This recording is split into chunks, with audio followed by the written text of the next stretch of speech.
नमस्कार मित्रांनो, मी अजय धनगर स्वागत आहे आपल्या महाराष्ट्र अपडेट या चॅनलमध्ये। महाराष्ट्र शक्तिपीठ महामार्गाबद्दल एक अतिशय अपडेट आहे मित्रांनो। आणि महाराष्ट्र शक्तिपीठमध्ये बदल करण्यासाठी महाराष्ट्र शासनाने GR काढण्यात आला आहे। 1 एप्रिल 2026 रोजी सार्वजनिक बांधकाम विभाग या माध्यमातून हा GR प्रसिद्ध करण्यात आला आहे। म्हणजे आपला जो शक्तिपीठ महामार्ग आहे नागपूर गोवा म्हणजे पवनार ते पत्रादेवी या माध्यमामध्ये आहे। मित्रांनो, राज्यातील काही शेतकऱ्यांचा विरोध आणि काही लोकप्रतिनिधींचा विरोध या ठिकाणी होता, तर अखेर याची मंजुरी देण्यात आली आहे।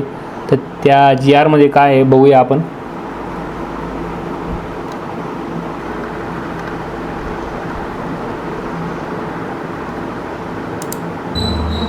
मित्रांनो, नागपूर गोवा पवनार ते पत्रादेवी नियंत्रित शीघ्रसंचार दुर्गती महामार्ग महाराष्ट्र शक्तिपीठ महामार्ग मान्यता देण्यात आली आहे सार्वजनिक बांधकाम विभाग यांच्याकडून।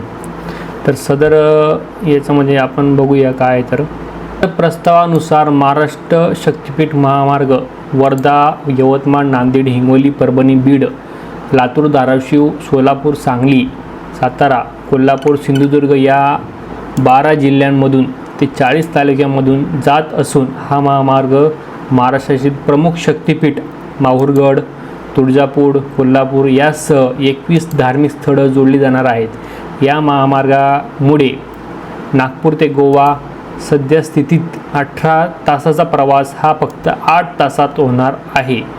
आणि पवनार म्हणजे हे वर्धा जिल्ह्यामध्ये येतं, तर सिंधुदुर्गपर्यंत हा महाराष्ट्र गोवा असा महाराष्ट्र शक्तिपीठ महामार्ग आहे आणि याला मंजुरी देण्यात आली आहे। तर याच्यामध्ये सातारा जिल्हासुद्धा ॲड करण्यात आला आहे। मूळ मंजूर आणखी यापैकी वर्धा यवतमाळ बीड लातूर या जिल्ह्यातील आखणी कायम ठेवून नांदेड हिंगोली परभणी धाराशिव सोलापूर सांगली कोल्हापूर सिंधुदुर्ग या जिल्ह्यातील मूळ मंजूर आखणीमध्ये सुधारणा करून सातारा जिल्ह्यामधील आखणी नव्याने अंतर्भूत करून महाराष्ट्र शक्तिपीठ महामार्ग हा सुधारणीस आखणीस मान्यता देण्यात आली आहे। म्हणजे 856 किलोमीटरचा हा महामार्ग फक्त 8 तासामध्ये आपण कव्हर करणार आहे। तर अशा प्रकारे हा GR आहे। तर आपले असेच नवनवीन व्हिडिओ पाहण्यासाठी नक्की चॅनलला सबस्क्राईब करा आणि शेअर करा। भेटूया नेक्स्ट व्हिडिओमध्ये, तोपर्यंत जय हिंद।